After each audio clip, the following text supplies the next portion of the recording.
Hey there, welcome to my channel called Drive, Deliver, Talk, Pray. If you like what you see or if you hate it and it gives you a lot of energy, all that anger, please click subscribe. Now, on with the video.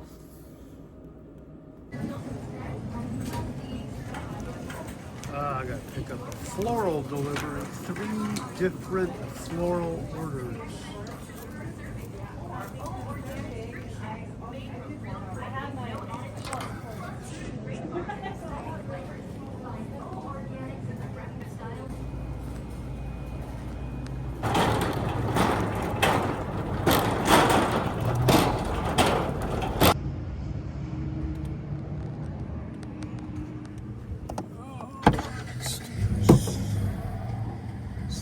Space. Gotta secure these so they don't fall. All right, I think that's secure. Put a heavy bag. Got a lot of heavy stuff in there like water and food for my day. And I got 3 vases, looks like birthday and maybe a couple bereavement arrangements there. Heavy backpack full of paperwork. Probably health insurance paperwork, but anyway, I'm having a better day today. Let's get these 3 delivered on time. Oh, here we go. It's a birthday delivery. Oh, hi, pup. It's not for you. Come on, man. Oh, hi. Cute pup. So that was the first bouquet delivery, a birthday thing on River Lakes Parkway in Whitefish. It's a bracingly bright, clear day. Been a lot of these this past couple of months. My memories of the place in recent years is it's been a lot grayer, foggier, basically more miserable most years. This has had a lot of 100% clear days without a single cloud. Oh, my wife's up at Hidden Lakes, I think it's called, up near Logan Pass with a group of people. They're in the Over the Hill gang. A bunch of mostly retired folks, I think, that go on extended hikes every single Thursday. I'm having fun here in the valley financing her fun times. But it's weird. I'd rather do this. So let's go do the second one. This one's about, 6 miles away on Wishert Road near the airport. Really weak, speaking of generals in World War II because of the Soviet purge. So they had a lot of problems with that. Now, some of the people talk about like General Zhukov. Some of the generals in Russian past have been talented, but they generally... The second one, here we go.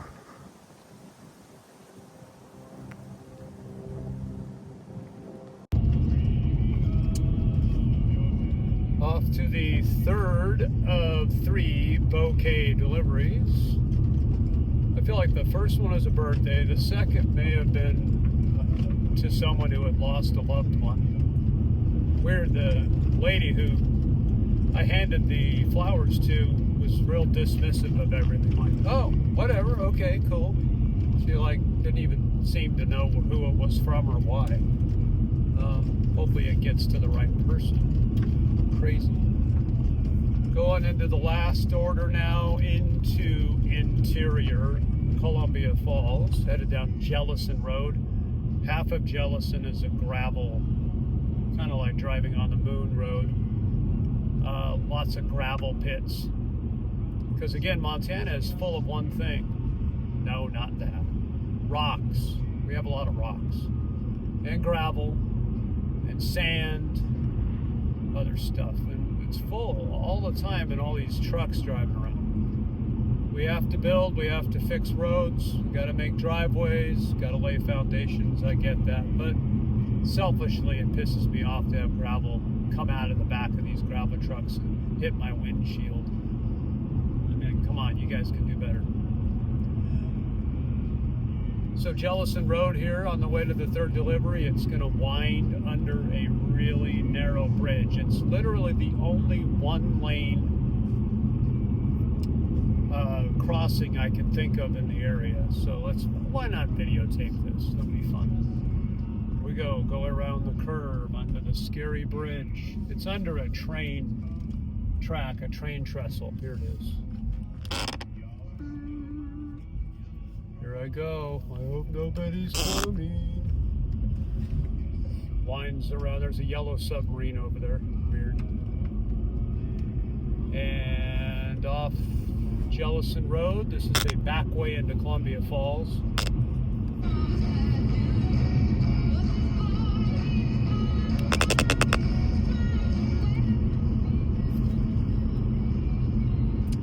Passing the Veterans Cemetery now on the right, associated with the Montana Veterans Home. Man, the shadows in contrast with the sun are making it rough to keep the focus. The windshield really needs a cleansing. Across these railroad tracks, lots of joggers. I still call them joggers. Runners, a lot of dog walkers come around this area.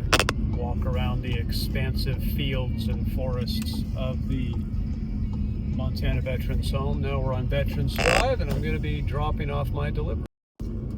That last delivery was to a assisted living facility called the Beehive. They're a chain of such facilities. I had a strong flashback from when I used to go into a Beehive facility in Silver City, New Mexico, and give a short devotional kind of Bible study to some of the residents once a week. It's 20 years ago, 21 years ago or more. Amazing. I'll have to process that in the back of my mind and see what it means. Okay, well, I'm going to take a quick bathroom break at a porta potty here at Horine Park in Columbia Falls, and then off to a hotel in Whitefish to pick up a client who's going to the airport.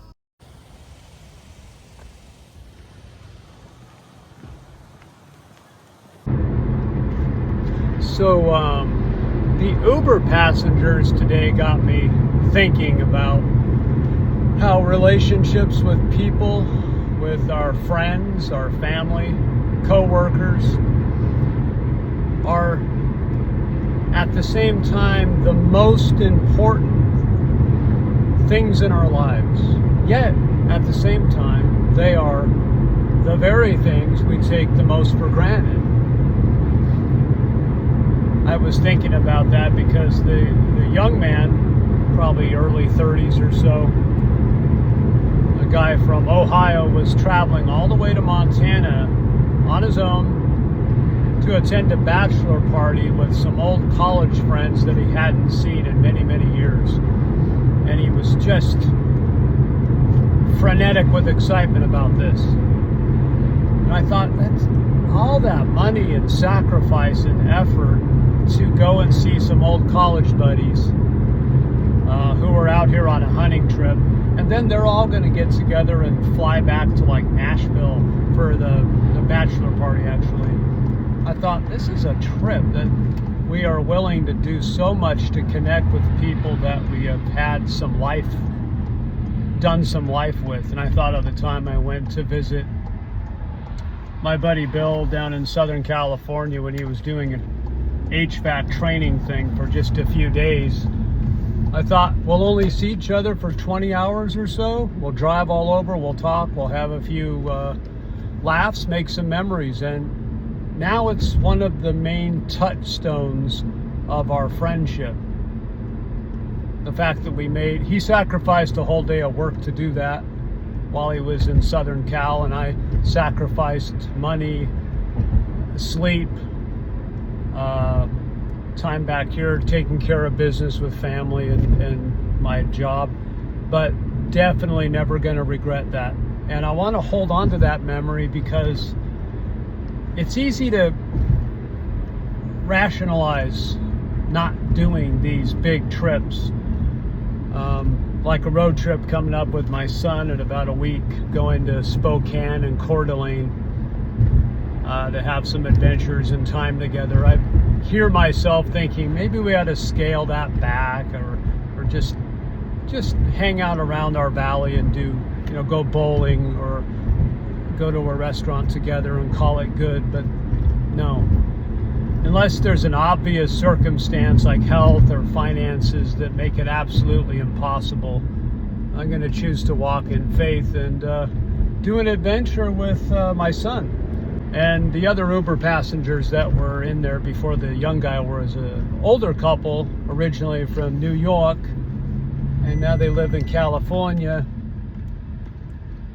They were visiting their townhome in Montana, going to the airport so they could go see a daughter in Chicago. Good grief, how complicated. All this money, time, effort, uncomfortable seats in my car. I guess it's a question of priorities, though. So I'm just telling myself and anyone who needs to hear it that it's easy to take our loved ones for granted. But oh my God, in your late 50s, going into your 60s and older, you start seeing, it's like you're drifting way out at sea and you're looking back at the shore, and the shore represents all the people you grew up with as a kid. People who were always there. The grandparents were always there. As I was saying, it's like you're way out in the ocean, you're looking back at the shore, and you find yourself all alone now in your older age with just buoys, old pieces of driftwood, and the jellyfish. Some of the jellyfish are really freaking nasty too.